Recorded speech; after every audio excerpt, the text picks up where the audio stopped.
यह विचित्र बात है कि एक ओर सरकार महंगाई को नियंत्रण में रखने का दावा करती है तो दूसरी ओर आवश्यक वस्तुओं की कीमतें लगातार बढ़ती जा रही हैं। इसका सीधा असर आम आदमी पर ज़रूरी खर्च में कटौती और आर्थिक परेशानियों के रूप में देखने को मिल रहा है।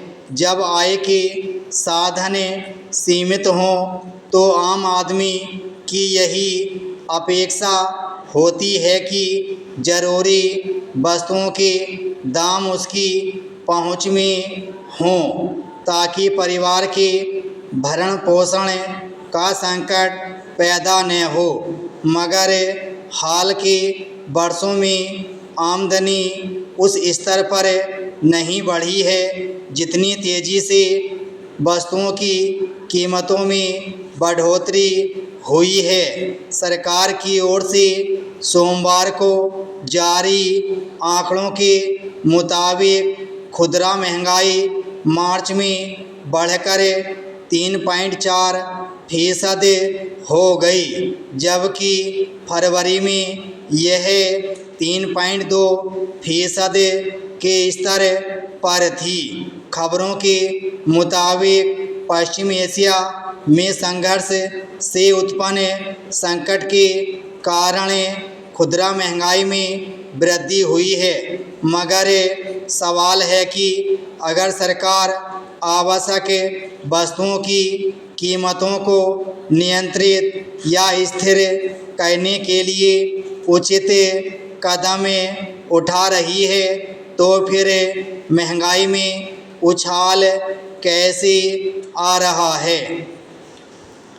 यह बात छिपी नहीं है कि देश में सामाजिक स्तर पर आर्थिक असंतुलन एक बड़ी चुनौती के रूप में सामने आया है।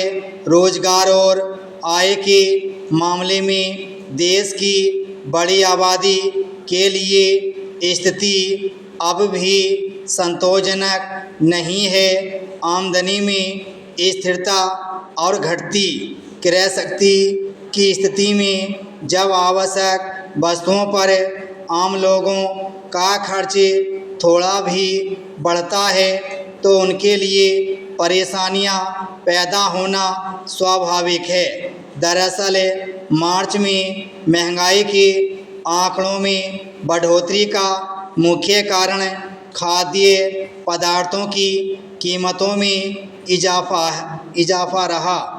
खुदरा महंगाई से इस बात का पता चलता है कि उपभोक्ताओं की खपत और खर्च की स्थिति क्या है। यही कारण है कि रिजर्व बैंक अपनी नीति तय करते वक्त खुदरा महंगाई को ही आधार बनाता है। सरकार का दावा है कि खुदरा महंगाई अभी रिजर्व बैंक के 4% के औसत अनुमान से नीचे बनी हुई है। मगर यह बात भी महत्वपूर्ण है कि अगर महंगाई दर 4% के दायरे से ऊपर जाती है तो फिर कर्ज के सस्ता होने की उम्मीद भी कम हो जाती है। आर्थिक विशेषज्ञों का कहना है कि मार्च में फरवरी की तुलना में महंगाई दर का बढ़ना पश्चिम एशियाई संकट के शुरुआती प्रभाव का संकेत है, यानी अमेरिका, इजराइल और ईरान के बीच युद्ध का मोर्चा फिर से खुलता है और यह स्थिति लंबे समय तक रहती है तो आवश्यक वस्तुओं के दाम किस तेज़ी से बढ़ेंगे इसका अंदाज़ा सहज ही लगाया जा सकता है। विराम स्टॉप।